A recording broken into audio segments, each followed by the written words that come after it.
E agora, na 316, confira a reprise de mais uma entrevista da Quarta Missionária. Agora, na Rede 316, Quarta Missionária, vamos conhecer mais um campo missionário do nosso Brasil. Se liga que já vai começar mais uma viagem para os campos missionários em nossa nação. Quarta Missionária, né? E hoje com a gente vai estar a nossa jovem Marcele missionária Marcele Silva, ela que é missionária mobilizadora voluntária lá na Bahia e já está por lá há 5 anos. Ela chegou lá, ela tinha 10 anos de idade, né? Então já está por lá há 5 anos e atua na Cristolândia de Salvador, Bahia, já há 2 anos. Ela é da Igreja Batista Monte Tabor, Bahia. É isso mesmo? Monte Tabor, Bahia. Ah, legal. Muito bem, então vamos lá, vamos conversar com a nossa querida Marcele, que já, acredito eu, que já está aqui comigo, não é isso, Marcele? Bom dia, querida. Bom dia, Elber. Bom dia aos ouvintes da Rádio 316, estou por aqui. Ah, legal. Então está aí a minha amiga Marcele Silva. Aqui, segundo o que eu tô vendo aqui, você está na Bahia, em Salvador, né? Exatamente, estou aqui na capital baiana. Maravilha. E como é que tá a capital hoje aí? Chuva, calor, sol, nevando? Nublada. Calor como sempre, mas nublada. A qualquer momento a chuva cai por aqui também. Ah, legal. Mas você é da Bahia? Sou terapolitana, nascida e criada aqui mesmo em Salvador. Ah, legal. E segundo informações aqui, você é missionária mobilizadora voluntária há 5 anos. Então você veio para missões, você tinha 10 anos de idade. Nossa, bem antes. Bem antes. Eu costumo dizer, Weber, que quando a gente aceita Jesus como Senhor e Salvador, automaticamente se torna missionário. Aceitou a grande comissão que ele deu à sua igreja. Então, bem antes disso, eu já sou missionário. Ah, legal, muito bem. E você tem atuado somente em Salvador ou você já foi para outros lugares também? Como missionária mesmo, eu atuo em Salvador, sempre atuei, mas já conheci outros campos de missões nacionais também. Sim, e onde você esteve, o que é que você achou? Bom, eu já conheci os trabalhos no Sertão, sim, em Barreiras, em Bom Jesus da Lapa, com os nossos missionários que têm plantado e revitalizado a igreja por lá. Já conheci também o trabalho lindo do Batista, Davi Gomes, que fica em Barreiras. E a gente vai conhecendo também os projetos que missões nacionais têm aqui no nosso estado, principalmente com a mobilização. Certo. Mas hoje você está atuando na Cristolândia ou você atuou na Cristolândia? Hoje eu atuo na Cristolândia. Há 2 anos eu tenho feito parte dessa equipe da Cristolândia Bahia. Sim.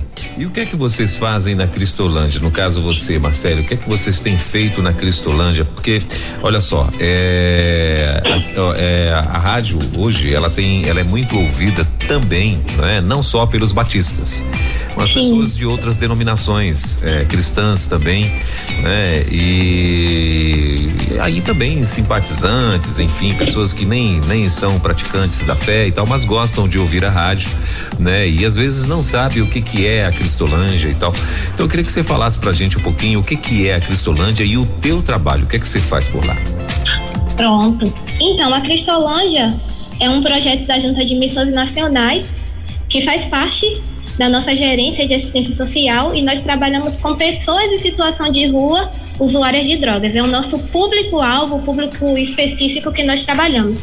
E o que é que nós ofertamos na Cristolândia? Nós ofertamos o que a gente chama de redução de danos. A gente oferta o corte de cabelo, oferta o banho, oferta a alimentação diariamente onde nós chamamos de missão, que é a nossa porta de entrada, e também nós fazemos o principal, que é o evangelismo. Evangelizar essas pessoas em situação de rua. Então, diariamente, ela pode não só receber o alimento físico, mas também espiritual através do culto. E a Cristolândia não para por aí, porque como é um projeto, ele tem um programa, e esse programa também é feito nos nossos acolhimentos, que são as unidades onde as pessoas, quando aceitam participar da Cristolândia e sair das ruas, elas têm a oportunidade de conhecer Jesus e ter uma nova história de vida. Então, nas nossas unidades de acolhimento, elas podem passar lá até 2 anos e lá elas vão ter a oportunidade de refazer os seus laços familiares, de retomar os estudos, de de ser capacitado para uma profissão e também conhecer através do nosso relacionamento discipulador o Evangelho de Jesus Cristo,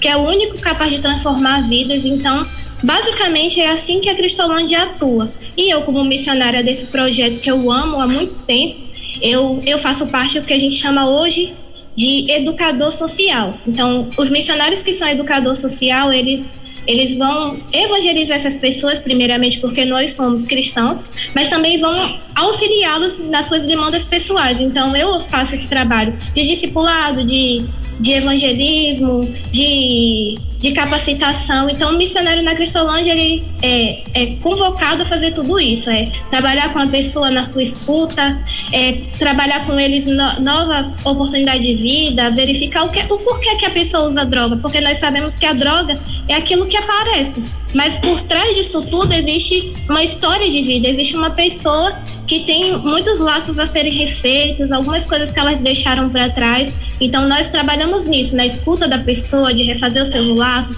de ajudá-la a entender o porquê ela usa droga, de apresentar para ela o Evangelho de Jesus Cristo. Então basicamente eu e os missionários que atuam na Cristolândia em todo o Brasil fazemos esse trabalho. Muito bem. Marcele, você tem alguma formação na área na área social, alguma coisa nesse sentido, psicologia, assistente social, alguma coisa nesse sentido ou não? Sim, eu sou formada em psicologia. Sou formada em psicologia e em teologia, que são ferramentas que a gente utiliza para melhor servir, mas também temos missionários que não têm formação acadêmica, sim. Mas no meu caso eu tenho sim. Ah, sim. E aí você atua hoje na Cristolândia de lá de Salvador e, como você muito bem falou, vocês também fazem evangelismo, vocês também estão atuando de diversas formas, ou seja, você não fica só no set terapêutico ali esperando as pessoas chegarem, você também vai buscar essas pessoas na rua junto com os demais missionários. Com certeza, também. Maravilha. E aí, deixa eu fazer uma pergunta para você, Marcele. Qual é como que eu posso falar? Qual é a quantidade, né, de pessoas assim que vocês acham anualmente? Não sei se você teria essa informação, mas assim, as pessoas que vocês conseguem resgatar, né? A quantidade de pessoas que vocês conseguem, por exemplo, a Cristolândia daí da Bahia. Vocês têm já uma estatística anual de quanto mais ou menos pessoas vocês conseguem resgatar da rua e essa pessoa de fato conseguiu prosseguir no tratamento? Porque também depende da pessoa, né? Às vezes você faz todo esse trabalho, mas aí a pessoa lá na frente, ela fica às vezes 1 mês, 2 meses e tal e decide não ficar e tal, e elas não são obrigadas a ficar, claro. E vocês têm já aí uma estatística disso ou não? Então, anualmente, na Cristolândia a gente recebe muitas pessoas. Como a gente faz esse trabalho de abordagem social, que é a porta de entrada, que é o que nós chamamos de missão, a gente recebe constantemente pessoas. Com a pandemia a gente reduziu de 60 pessoas diariamente para 40 por causa do tamanho, da demanda, sim, das questões de saúde, né, mesmo sanitária. Mas diariamente a gente pode receber 40 pessoas que vão almoçar, que vão tomar café, tomar banho. E essas pessoas, elas escutam do Evangelho de Jesus e recebem a possibilidade de mudar de vida. Mas ano passado a gente acolheu 130 pessoas nas unidades que eu expliquei, que são as unidades de acolhimento. E dessas 130 pessoas, para a glória de Deus, ano passado nós batizamos 9. Então, assim, no mundo diverso, onde nós podemos atender tantas pessoas, 130 são acolhidas e 9 resolvem seguir a vida com Cristo. E fora as que estão hoje no acolhimento, que têm ouvido do Evangelho, têm refeito as suas vidas, têm retomado os seus laços familiares, mas é um universo muito grande de pessoas que nós atendemos e acolhemos. E quase que 100% dessas pessoas são pessoas moradoras de rua mesmo, estão em situação de rua, né? Que como alguns chamam, que veio do papelão mesmo, né, o Marcelo? Isso, o nosso público prioritário, nosso público-alvo são pessoas em situação de rua. Nós também recebemos pessoas que não estão em situação de rua, mas o nosso público maior, eu vou dizer assim, 70% são pessoas que estão ou estiveram em situação de rua. Porque hoje, quando a gente vai olhar a política pública e saber sobre pessoas em situação de rua, não quer dizer só aquela pessoa que dorme, vamos dizer assim, na rua, mas a pessoa que passa a maior parte do seu tempo em situação de rua, nas ruas mesmo da cidade. E esse é o nosso público majoritário. Marcele, dentre essas histórias, assim, né, que com certeza você lida com muitas histórias e dessas pessoas, né? Primeiro, a primeira pergunta é: você trabalha com um público só masculino ou é masculino e feminino? Na unidade onde eu estou, eu atuo com os dois públicos, masculino, feminino e também crianças, porque a Cristolândia também trabalha na prevenção. O trabalho da Cristolândia em si, hoje a gente chama que é um trabalho de recuperação, mas a prevenção também é muito importante através do programa Viver. Então a gente também trabalha na prevenção para que crianças não usem drogas e possam fazer boas escolhas longe das drogas, na verdade. E esse programa Viver também está vinculado à Cristolândia, então a gente acaba atendendo homens, mulheres e crianças através do movimento Viver. Dentre todas essas histórias, era a pergunta que eu ia te fazer, dentre todas essas histórias que você tem acompanhado, você lembra de uma que mais marcou, ou uma das, né? Talvez uma ou duas histórias que você tem aí que marcou muito a tua vida, né? Dessas pessoas? Meu Deus, Weber, tem uma história do ano passado, ela é uma história bem recente e que ela marca muito a minha vida, principalmente porque sabe quando você une o útil ao agradável? Você tem uma capacitação profissional que te ajuda a servir melhor. E eu conheci através desse movimento Viver uma história de uma mãe. E essa mãe, ela tinha 3 filhos. Eu digo tinha porque o filho dela mais velho acabou, como a gente conhece muitas histórias de morte, de dor, e o filho dela mais velho acabou sendo assassinado pelo tráfico. E qual foi a questão dessa mãe? Essa mãe, ela ficou desesperada. Primeiro porque ela é uma mulher que por volta dos 40 anos ela não sabe ler. E isso existe em nosso país, pessoas que não sabem ler e essa mulher não sabe ler. As suas 2 crianças pequenas, elas são acompanhadas pelos missionários que atuam no movimento Viver. E quando essa mulher perdeu esse filho, ela não sabia com quem falar, ela não lembrou ninguém da família para quem ligar e ela ligou para os missionários que cuidam dos filhos menores dela. E como ela não tinha ela não tem leitura, ela buscou que alguém pudesse auxiliá-la. Então os missionários, eles acabaram fazendo todo o papel de a questão burocrática, de reconhecimento do corpo, de velório, de sepultamento. E o que me marca nessa história é que esses missionários me convocaram, sabendo da minha formação, para auxiliar essa mãe em luto. Então eu vivi com ela todo esse processo de reconhecer o corpo, de sepultamento, e escutando a história de dor dela e acompanhando ela e refazendo o plano de vida dela junto com ela nos atendimentos. E me marca muito essa situação, porque essa foi uma oportunidade no momento de dor dessa mulher reconhecer Jesus como o Senhor e Salvador. E hoje ela tem feito parte de uma das igrejas, da igreja que nos assiste primeiramente, né? A igreja onde nós temos a missão, que é a igreja que nos abraçou há 9 anos. Nós estamos instalados na Igreja Batista 2 de Julho, no centro de Salvador, que é um local onde é propício que a Cristolândia esteja. E essa mulher hoje, ela faz parte dessa igreja, ela é assistida por essa igreja, ela frequenta a igreja e foi nesse momento de dor, assistida pelos missionários, passando pelo processo de luto, onde eu tive o privilégio de passar com ela por esse momento de dor, de falar com ela sobre quem é Deus, sobre a esperança de vida eterna em Cristo Jesus, que ela pôde reconhecer Jesus como o Senhor e Salvador. Então essa é uma experiência que me marca profundamente, porque essa mulher perdeu o filho de uma forma muito brutal, de uma forma muito dolorosa, e hoje ela tem sido acompanhada por nós, não só no movimento Viver através das suas crianças, mas também sendo inserida em uma comunidade de fé, que é a igreja que nos assiste. E eu tenho acompanhado ela e tenho a alegria de vê-la crescendo na fé, de ver a sua dor sendo curada por Cristo. E essa é uma experiência que me marcou profundamente no ano passado e ainda esse ano, porque nós continuamos os atendimentos e o acompanhamento da história de vida dela. Maravilha. E dentre esse pessoal de rua, o que você identifica como o mais comum das histórias, no caso? É a extrema pobreza, é o abandono? O que você identifica como mais comum dentre as histórias das pessoas que vocês conseguem trazer para Cristolândia? É comum, e eu acredito que se você perguntar a qualquer missionário de uma Cristolândia, ele vai te dizer que o que aparece, sim, de mais comum entre as histórias de vida é a desestruturação familiar, sabe? É uma vida marcada por uma família que está desestruturada. Então, assim, é muito comum a gente ouvir dessas pessoas em situação de rua que saiu de casa por causa de uma questão familiar.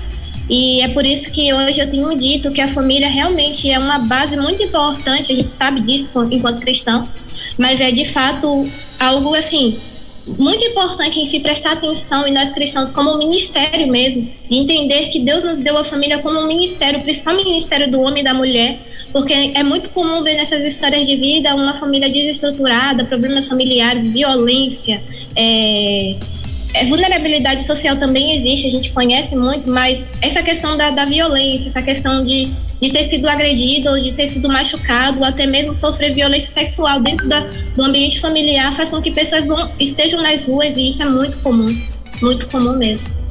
Até a questão das drogas dentro da própria família também. Sim. E a gente vê tem muitas histórias, não é, Marcele, marcado por violência mesmo, né? E no meio dessas pessoas que vivem em situação de rua, às vezes elas costumam inclusive ser também fechadas, introspectivas, não é? E vivem naquele mundo mesmo, ali inserida, imersa às drogas, né? E qual é a estratégia que vocês têm usado para poder chegar a essas pessoas, Marcele? Olha, eu costumo perceber que a pessoa que está em situação de rua, ela é uma pessoa que praticamente ela é invisível. É uma pessoa que está em nosso cotidiano diário. As pessoas veem aquelas pessoas naqueles locais onde elas estão, mas acaba que de uma forma metafórica, é invisível. Então, quando você oferta para ela um olhar, quando você se importa com ela, ou você começa a criar um vínculo. Então, uma coisa muito importante do trabalho da Cristolândia é que nós somos alguém que se importa, alguém que pergunta como ela está, alguém que abraça apesar do estado que ela está, alguém que oferta um serviço para ela, um lugar onde a pessoa se sente acolhida. Eu acho que essa é a palavra principal do trabalho da Cristolândia, é o acolhimento que existe, o acolhimento sincero.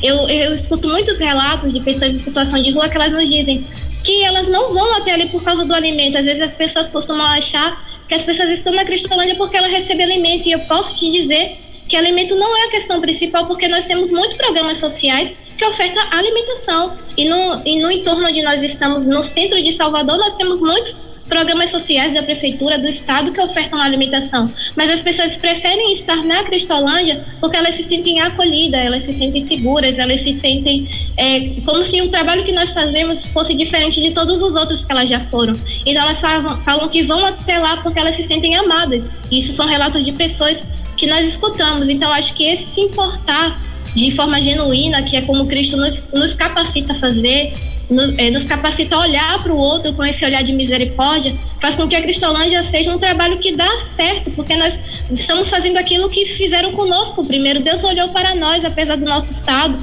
como nós éramos, antes de qualquer coisa, Deus olhou para nós em nosso pecado e nos amou. E é isso que a Cristolândia faz. Então eu acredito que essa é a ferramenta do nosso trabalho, é olhar para o outro, se importar e ver nele, além daquele estado onde ele está, marginalizado, sujo, nós olhamos para aquele ser humano que Deus criou, e isso faz toda a diferença.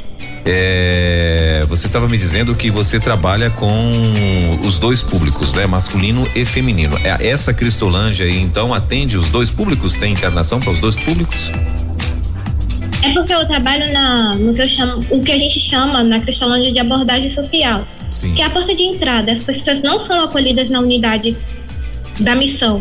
Elas recebem esse serviço de alimentação, de banho, de corte de cabelo, sim, de culto diário. Então, por isso que a gente recebe os dois públicos. Mas quando elas passam para a unidade de acolhimento, aí sim, existe a unidade de acolhimento masculino e existe a unidade de acolhimento feminino. Ok. E eu já vi algumas pessoas comentando, dizendo que normalmente o público feminino é mais difícil ainda, apesar de toda a dificuldade que vocês têm de trazer uma pessoa e tal para o acolhimento e tal. Eu já ouvi dizer que o público feminino ainda é mais difícil, ou não, ou isso cada caso é um caso mesmo? Com certeza, o público feminino ele é mais difícil no sentido de que o público em situação de rua ele é majoritariamente masculino. Você vai encontrar muito mais homens nas ruas por diversas questões do que mulheres, e as mulheres elas têm ainda uma dificuldade a mais porque às vezes as mulheres são mães. E a mãe, ela não, de alguma forma, ela não quer deixar o seu vínculo ou com o parceiro, porque para entrar na unidade de acolhimento ela vai precisar estar distante do seu parceiro ou dos seus filhos, porque nós não somos uma unidade que acolhemos crianças junto com as mães. E ainda tem as questões pessoais, né? A mulher, ela demora mais para aceitar um tratamento como o tratamento para a questão das drogas. Então, assim, o público majoritário é masculino, tem as questões pessoais femininas. Então ela demora mais, ela pode frequentar o ano todo a Cristolândia sabendo que ela pode ser acolhida por lá, mas ela vai repensar muito antes de aceitar o tratamento. Então nós temos muitas mulheres que vão diariamente à missão, que é um lugar onde pode estar homem e mulher, mas elas não aceitam ser acolhidas no programa. E é por estes motivos. Certo. E Marcele, qual é assim a maior dificuldade que vocês têm, né? Que você identifica como a dificuldade maior, né? Para poder estar convencendo essas pessoas de que vale a pena elas passarem pelo processo de libertação, de limpeza e tal. Qual é a maior dificuldade de vocês, hein? Eu posso te dizer que um tratamento para a questão da drogadição, ele é muito complicado, porque as pessoas, elas precisam primeiro querer. Então, assim, quando a gente recebe as pessoas na Cristolândia, elas já passaram por experiências de tentar sair das drogas. E em diversos locais que existem para isso. E passar pela abstinência, pelo processo de desintoxicar, é complicado para quem já usa drogas há muitos anos. Então, assim, muitos desistem nessa fase. Então, hoje eu posso te dizer que o que impede muito a pessoa a sair das drogas é ela passar por esse processo de viver sem a droga, porque ela já estruturou a sua vida acreditando que aquilo vai ou anestesiar ela dos seus problemas, ou dar para ela alguma questão de prazer. Então, assim, hoje eu percebo, atuando na Cristolândia, hoje muito mais do que antes, quando eu era voluntária, que esse processo de eu quero deixar isso, que é primeiro o querer, a força de vontade, precisa existir antes de qualquer coisa. Depois, o complicado é passar pelo processo de não viver estruturado numa vida que precisa da droga para poder conduzir a sua história, ou para sair da sua história de dor, ou para enfrentar algum problema. Então eu vejo muito isso, o aceitar, não conduzir, não deixar a droga ser aquilo que é referencial para poder enfrentar a vida. E aí, com isso, eu acredito que todos os missionários da Cristolândia vão te dizer que só Jesus, quando Jesus vem tomar o centro da vida da pessoa, que é o lugar que é devido a todo ser humano que foi criado por Deus, é o lugar de Deus em sua vida, aí a pessoa consegue entender qual a centralidade. Então, a centralidade não vai ser mais a pessoa, a centralidade não vai ser mais o seu problema ou a droga, e vai ser Deus, e Deus, ele vai satisfazer e vai dar um novo norte na vida do ser humano. Então é por isso que a gente costuma dizer, a Cristolândia não é como dizem os nossos parceiros, né? Nós temos parceiros em diversas áreas, e nós temos parceiros também na área da psicologia, psicanalista. Ele costuma dizer, a Cristolândia não é um projeto de brincar, é um projeto sério, porque a gente costuma dizer que a Cristolândia ela tem recuperação a níveis de pessoas que pagam muito caro para um tratamento em clínicas muito caras, e a gente, apresentando Deus para essas pessoas, a gente consegue ter recuperação no nível de pessoas que pagam muito caro para deixar as drogas. Então, assim, é porque a gente apresenta para ela o que é real, que ela precisa de Deus, que ela precisa preencher o seu vazio.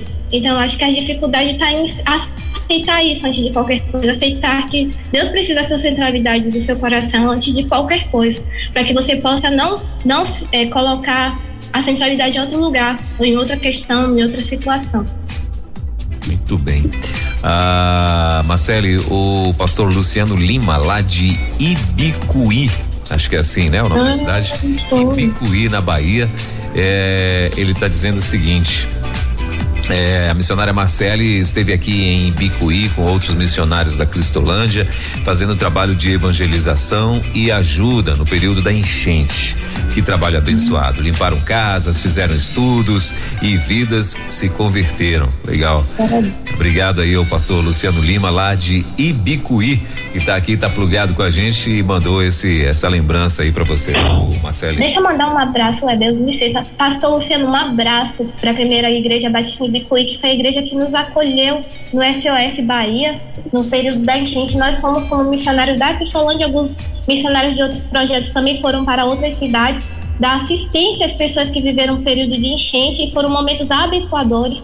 Essa igreja nos abraçou, nos acolheu, e eu quero deixar um abraço para o pastor Odson, para o pastor Luciano e para todos os irmãos de Ibicuí, que eles continuem firmes, porque existem pessoas que receberam a palavra de Jesus Cristo e aceitaram Jesus como seu Salvador nessa cidade. E que bom, pastor, um abraço para o senhor. Maravilha. Marcele, eu queria que você falasse também, assim, né? Eu acho que, apesar de que a tua voz é de alguém muito nova, né? Parece que é um adolescente falando. Mas assim, e sei também que você tem pouco tempo como, oficialmente, vamos dizer assim, como missionária voluntária, né? Melhor, como missionária. Isso, então. Então, assim, eu queria que você contasse pra gente, de repente, se você já conheceu alguém, né? Que quando vocês abordaram essa pessoa, era alguém que estava totalmente, né? Com a vida totalmente destruída, vamos dizer assim. Mas hoje se tornaram, ou se tornou aí uma pessoa, né? Que deu a volta, conseguiu dar a volta por cima e hoje está aí muito bem e tal. Você conhece já alguém dentro dessa tua experiência? Nossa, eu conheço muita gente. E conheço inclusive missionários que trabalham comigo, que vieram dessa situação e hoje são missionários na Cristolândia. No ano passado mesmo, nós acompanhamos a história, posso falar porque é um amigo e nós temos usado a história de vida dele tanto para divulgar o trabalho da Cristolândia. O Jefferson, ele foi uma pessoa que saiu do mundo das drogas, foi recuperado na Cristolândia e hoje ele está nessa nova turma de Radical Cristolândia, estudando para poder ser missionário na Cristolândia. Eu tenho muitas histórias de vida de pessoas que saíram das ruas. No ano de 2020 mesmo, em plena pandemia, nós devolvemos, eu digo assim, né, a Tati para a família dela, para a igreja em Valença, e foi uma pessoa que passou 12 anos nas ruas de Salvador, traficando, se prostituindo, recuperada na Cristolândia, ficou 2 anos conosco, voltou para casa e agora ela já está construindo a sua vida, seu relacionamento. Então, assim, nós temos inúmeras histórias para contar do que Deus tem feito, e isso é tão gratificante, porque faz você ver a ação de Deus, você encontrar alguém que estava na sarjeta, caído, muitas vezes desassistido por pessoas ou por qualquer tipo de programa, e ela passa pela Cristolândia, primeiro pela missão, escutando os cultos, tomando banho, e depois ela passa pelo nosso programa de ressocialização, através das nossas unidades, e depois ela tem a vida reconstituída, reconstruída, e isso é o maior presente no trabalho missionário, porque a gente se envolve de tal forma com as pessoas que estão conosco, que aquela vitória dela também se torna nossa vitória, aquela alegria dela se torna nossa alegria, e é muito gratificante. E é por isso que eu entendo muito bem quando há festa no céu, quando um pecador é salvo, porque isso é real, quando a gente vê o agir de Deus na vida de cada pessoa que passa pela Cristolândia. Então, nós temos inúmeras histórias de pessoas que saíram das ruas ou que saíram das suas casas de um lar desestruturado, encontraram Jesus e hoje estão numa profissão, hoje estão até fora do país muito bem trabalhando, hoje estão seguindo a carreira militar. Nós temos histórias como essa também, hoje estão numa história acadêmica também, ou voltaram para suas famílias e estão construindo um lar ou reconstruindo um lar. Muitas histórias, não só na Bahia, mas em todo o Brasil. Ou seja, é o que eu costumo falar aqui, esse é o combustível que move o missionário, né? Quando encontra com essas pessoas ou quando vê essa transformação em alguém, principalmente que ela começou a evangelizar ali e tal, e então essa pessoa se transforma em alguém que agora virou uma referência, né? Para todo o trabalho, para a família, para a comunidade, enfim, e é isso que exatamente que move o missionário, não é, Marcele? Com certeza, com certeza. Maravilha.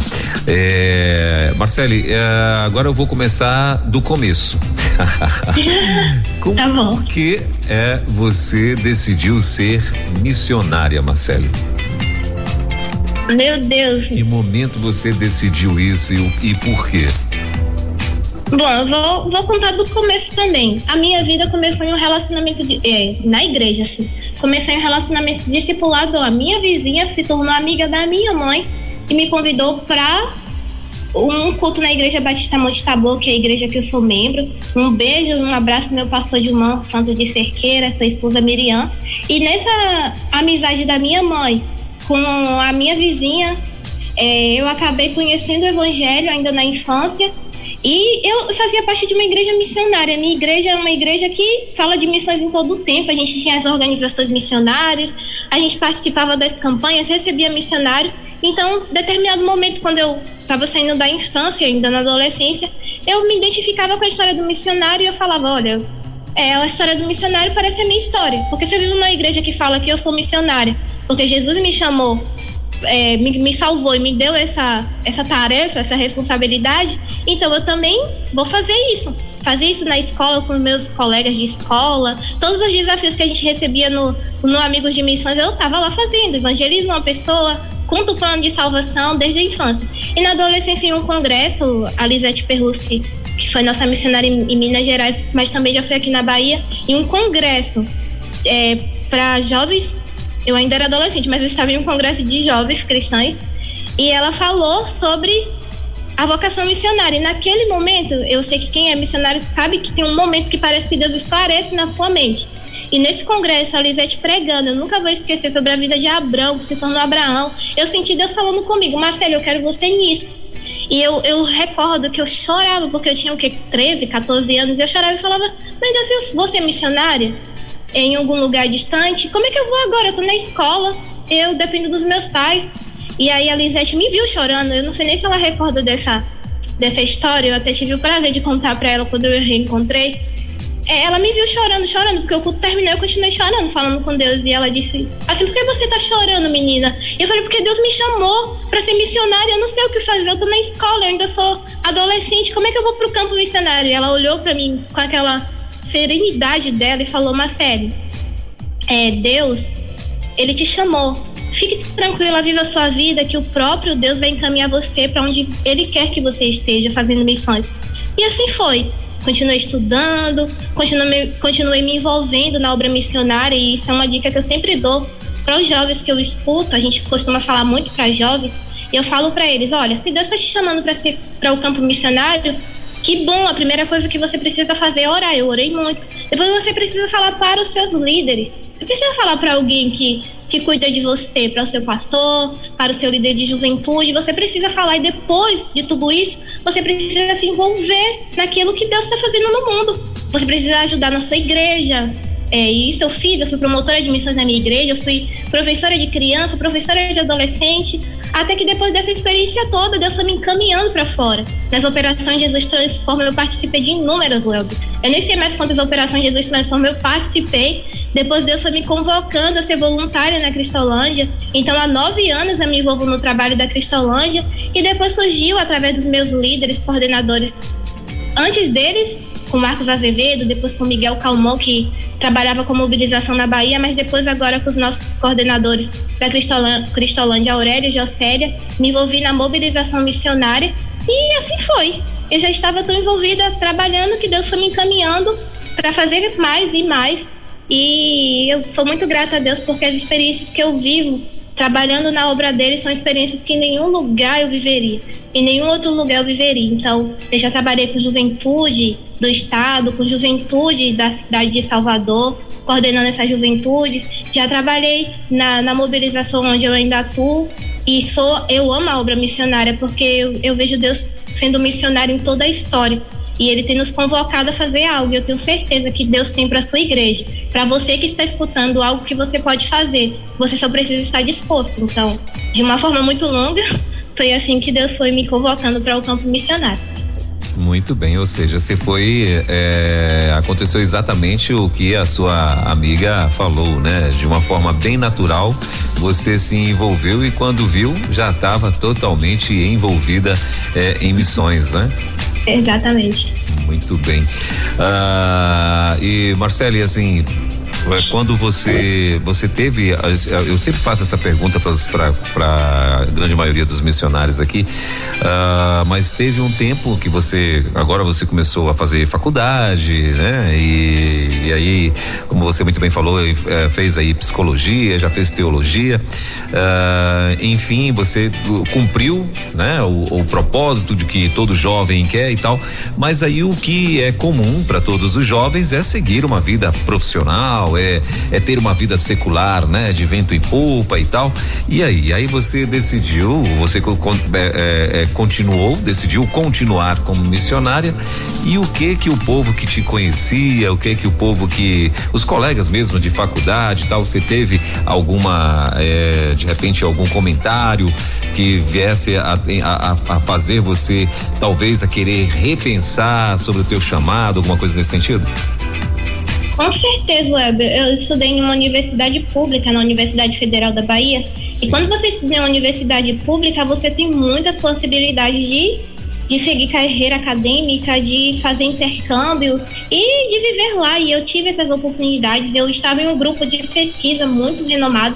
E a gente estudava, vamos dizer assim, uma questão da vez, né? Antes da pandemia, a gente estava lidando com a questão do Zika vírus e da microcefalia. Eu estava dentro desse grupo de estudo com muita possibilidade de seguir uma carreira acadêmica, mas Deus já tinha plantado no meu coração esse compromisso que eu fiz com Ele de seguir a carreira missionária. Então, desde quando eu entrei na universidade, mesmo com tantas possibilidades que eu tive de seguir uma outra carreira, eu sabia que eu estava ali, mas que Deus me queria na obra missionária. Então, assim, quando as portas se abriram para que eu pudesse seguir uma carreira acadêmica, meu Deus, eu sei que a minha vontade pessoal era seguir essa carreira acadêmica e me dar muito bem e ir para fora do país estudar e, quem sabe, ser uma professora na universidade, mas eu sei que o meu compromisso real é contigo.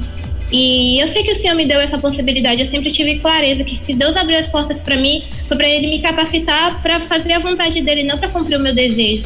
Então, assim, a minha igreja, o meu pastor, sempre me apoiou muito, sabendo que eu tinha essa vocação missionária. Ele percebeu antes de mim mesmo. E a minha família já sabia, eu estava tão envolvida na obra missionária que quando eu não estava em um projeto missionário, uma viagem, minha mãe perguntava: "Oxe, você não vai hoje não?"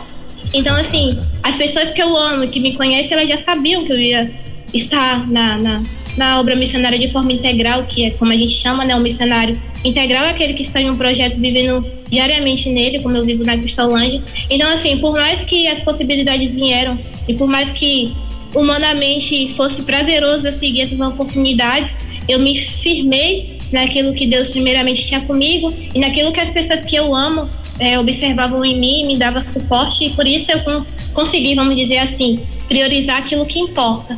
Então, claro que a gente tem possibilidade e tem a opção de escolher, porque Deus nos dá a opção de escolher, mas eu digo e continuo dizendo que eu não viveria em lugar melhor se não fosse aqui no centro da vontade de Deus, e eu vivo aqui coisas que em nenhum lugar na vida eu viveria.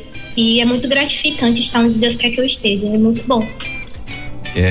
E como em tudo na vida tem os seus perigos, né? Os seus riscos, né? Então, dentro desse teu chamado, você identifica também alguns riscos, alguma coisa que te traga perigo de morte aí pra tua vida?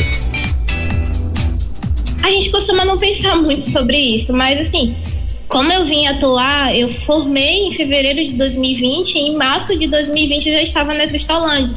E na pandemia, no auge da pandemia. Então, a preocupação das pessoas não era nem de eu ter deixado a carreira acadêmica, mas era tipo, você vai lidar com pessoas na pandemia?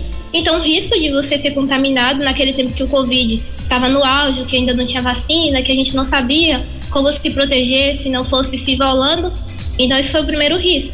E depois a gente vive em uma comunidade de conflito, né? A gente vive em comunidades onde o tráfico acontece, onde as pessoas elas vivem violência.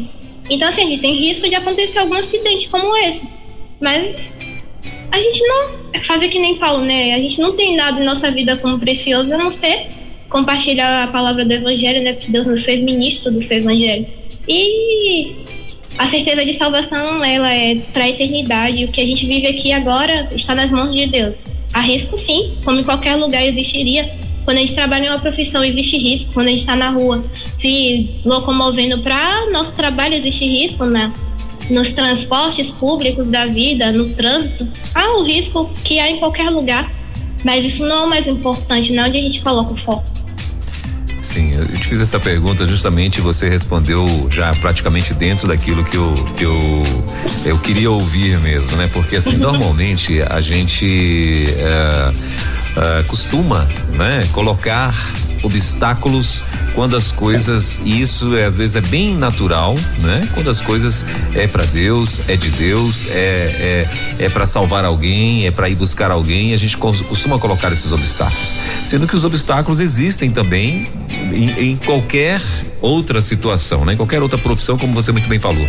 Para você se locomover, tem um procurador federal, que é o Dr. Guilherme Shelber, que é cristão evangélico também. E ele tem um livro, e o título desse livro é Viver é Perigoso. Eu falei até para ele na época, eu falei para ele assim que eu não ia ler esse livro dele não, porque lá é uma paranoia, né? É um livro doido assim que, né? Que ele fala que viver é perigoso, até de você descer 2 degraus você pode cair, bater a cabeça e morrer, então então assim, em tudo que você for ver obstáculos ou perigo, né? Em tudo que você quiser focar naquilo, com certeza você vai ver. Só que isso é muito maior quando se trata de um compromisso, né? Com a igreja, com a gente viu agora na pandemia, um monte de gente deixou de ir para a igreja, começou a assistir somente cultos online e tal, mas aí essas mesmas pessoas, quando os shoppings começaram a abrir, elas foram seguir a sua vida, shopping, eventos, né? Saídas e tal, mas na igreja não, porque na igreja tem lá, tava o vírus, tava a confusão, enfim, né? E tava o aglomerado de pessoas, sendo que outro lugar não tinha nada disso, mas sempre teve, né? A gente sabe disso. Então assim, e eu te fiz essa pergunta justamente por isso, porque tem pessoas que estão aí também com esse chamado, né? Que tem também esse chamado gritando no coração, né? E elas às vezes não conseguem se desvencilhar, não conseguem romper com isso, porque talvez tenham outras pessoas do seu lado exatamente apontando as dificuldades, os obstáculos, aquilo que, né? Que não é legal e tal, e dentre elas o perigo da profissão ou do chamado, né? Do missionário, né? Porque você sabe que você tá envolvida, como você muito bem falou, em qualquer outra profissão. Qualquer outra profissão que você assumir, você tem o risco de ter um acidente ou uma situação que pode, né? Até mesmo tirar a vida da pessoa.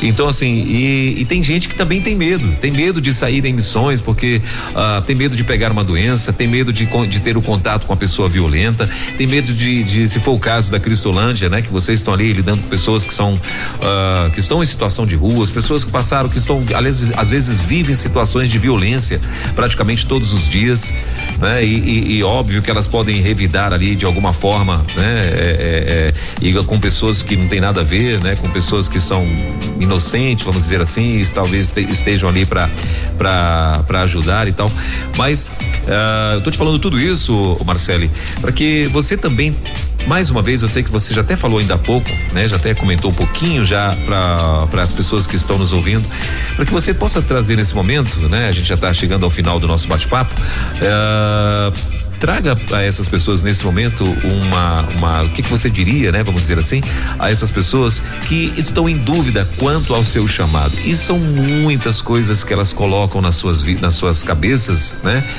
Como obstáculos, né? Porque você vê, você é uma moça jovem, né? A voz aí, eu acho que você entrou na faculdade com 10 anos, né? Então assim, e tá aí, já conseguiu já 2 formações acadêmicas que você poderia muito bem, ou seja, tem gente até que acha que para ser missionário, porque o cara não tem outra opção na vida, né?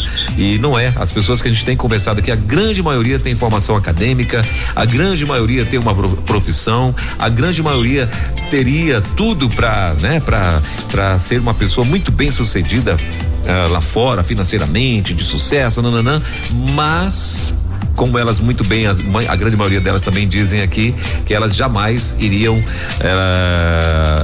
às vezes eu pergunto para elas, como é que você teve coragem, né, de atender tal chamado? E elas, às vezes, a grande maioria delas me respondem: corajoso é quem tem o chamado e não obedece, né? Porque o chamado é da parte de Deus, né? E então eu queria que você trouxesse aí o que você diria a essas pessoas que têm esse chamado, mas elas estão muito focadas somente nos obstáculos. Nossa, essa frase que você usou é o que resume. Corajoso é quem tem coragem de não obedecer ao Deus que nos criou. E eu quero deixar para você que tem dúvida, que tem medo. Sentir medo é normal, é um sentimento, não, é uma emoção. Falar que nem psicólogo. É uma emoção puramente humana. Você vai ter medo de desafio, vai ter medo do que é novo, vai ter medo do que você não conhece. Isso é normal. Sentir medo, ter dúvida é muito normal e Deus sabe disso. Mas uma coisa que eu quero te dizer: se você não consegue obedecer ao Deus que te criou e que você conhece, porque uma coisa é você não obedecer quando você não conhece, mas outra coisa muito diferente é você desobedecer quando você o conhece. Então, eu acho que a primeira coisa que nós devemos fazer quando nós não conseguimos obedecer ao Deus que nós conhecemos é nos aproximar mais dele. Então, como é que nós nos aproximamos mais de Deus? Estando em constante relacionamento com Ele, orando, lendo essa palavra, porque quando você está próximo de Deus, eu acho que o resultado é obedecê-lo. O resultado é fazer aquilo que Ele tem te pedido para fazer. Isso acontece de forma muito natural. E aí você vai poder ir com medo mesmo, vai poder ir com dúvida mesmo. E eu vou te dizer, se você tiver medo de morrer, você vai ter medo de viver. Porque o perigo está em todo lugar, o perigo, como a gente já conversou aqui, está na profissão. O perigo está em viver, como bem falou o Weber, do livro Viver é Perigoso. Então, assim, às vezes a gente dá desculpa para desobedecer, e isso não pode existir na vida do cristão, que tem um constante relacionamento com Deus. Você vai ter medo de viver aquilo que você não sabe como é, como vai acontecer, ter medo de deixar as coisas que são confortáveis, e isso é muito esperado. Dá medo mesmo deixar as coisas que são confortáveis, mas você precisa entender que quanto mais perto você estiver de Deus, em comunhão com Ele vai te apresentar o plano e o propósito que Ele tem para sua vida, porque Deus nos fez com o propósito de louvar quem Ele é, de engrandecê-lo, e Ele vai te mostrar quais são as possibilidades de você fazer isso. Isso vai acontecer somente em um campo missionário de forma integral? Não. Deus vai te usar na sua profissão, mas você não pode usar isso como desculpa. Às vezes Deus quer te usar realmente na sua profissão, mas às vezes Ele quer usar a sua profissão como ferramenta em outro lugar. Deus vai te usar na sua casa, como dona de casa, como pai de família, vai usar sim. Ele tem propósito para tudo. O que a gente precisa entender é que nós precisamos estar próximo dele para entender onde Ele quer nos usar. E quando Ele nos disser onde Ele quer nos usar, nós precisamos, em consequência disso, obedecer. Porque o amanhã pertence a Ele, porque o próximo passo pertence a Ele, Ele que conhece todas as coisas. Então, se você realmente estiver com medo, se você estiver em dúvida, vai orar. Vai ficar mais próximo de Deus, vai perguntar: Deus, onde o Senhor quer me usar? Onde eu vou poder viver plenamente a tua vontade para a minha vida? E Ele vai te responder, porque Deus é um Deus que responde. É um Deus que finaliza, é um Deus que conduz. E você vai ter a plena convicção, o medo vai existir sempre, mas você vai ter a plena convicção de estar vivendo a vontade de Deus onde Ele te colocar. E não tenha medo de viver a vontade de Deus, porque isso é o melhor para a sua vida. Muito bem. Marcele, a gente está chegando então aqui ao final do nosso bate-papo, passou rapidão. Foi muito rápido já? Passou muito rápido. Eu quero agradecer aí a tua presença, né? E a tua disponibilidade de estar aqui com a gente, dizer que gostei muito de conversar com você. Quero te aguardar e aí para que você venha trazer mais notícias pra gente, né? Dizer o que tá aqui, o que Deus está fazendo na Cristolândia ou em outros lugares também que você estiver atuando. Você já teve em lugares para abrir igreja também ou não? Ou só mais nessa parte da Cristolândia mesmo? Eu já na plantação de igreja ainda não trabalhei, já acompanhei projetos assim, já vi uma igreja sendo estruturada, mas trabalhar mesmo não. Certo. Muito bem, então talvez esse aí vai ser outros desafios que virão, né? Para que você possa também estar contando pra gente aqui mais na frente. Ou então a coordenação mesmo de uma Cristolândia da vida dessa daí, né? Porque o que não falta são pacientes, né? Para a Cristolândia. Então, quem sabe lá na frente você vai estar aí também na coordenação de alguma Cristolândia. Marcele, obrigado, querida. Muito bom ter você aqui. Eu queria que você trouxesse então pra gente as suas considerações finais aí e o que você sentiu no teu coração também. Antes de finalizar, eu quero deixar um texto bíblico, que é o texto que eu tenho vivido na minha vida, que é Filipenses 1:6, porque eu estou realmente convencida, como Paulo, de que aquele que começou a boa obra em nós, começou em mim, começou em você também que está nos ouvindo, ele vai completá-la até o dia de Cristo Jesus, e essa é uma verdade para as nossas vidas. Se Deus começou uma boa obra em nós, é Ele que vai aperfeiçoar e é Ele que vai completar. E esse é o meu desejo para a sua vida e para a minha vida, que Deus complete a boa obra que Ele tem para nós. Depois eu quero agradecer, porque foi um tempo muito bom, Weber, conhecer você, falar aqui na Rede 316. Essa é uma missionária muito preciosa e muito bom participar dessa quarta missionária. Deixar um beijo para minha coordenação, Aurélio José, aqui na Cristolândia Bahia, para a equipe Cristolândia Bahia, que é a equipe da Cristolândia mais animada do Brasil. Um beijo também para o Alex e a Raquel, que escutam a Rádio 316 diariamente, são ouvintes assíduos dessa rádio. E para todos vocês que estão nos escutando, muito obrigada mesmo e espero revê-los e estar presente mais vezes aqui. Maravilha. Marcele, nós que agradecemos e em breve queremos mais uma vez conversar aqui com você para saber das novidades aí na Bahia. E tem um público baiano aqui muito grande que ouve a Rede 316, né? E com certeza estão aí orgulhosos de você e toda a tua equipe aí na Bahia. Muito obrigado. Combinado. Deus continue te abençoando. Beijo no seu coração e até a próxima aí, em nome de Jesus. Amém. Tchau, tchau. Valeu, tchau, tchau.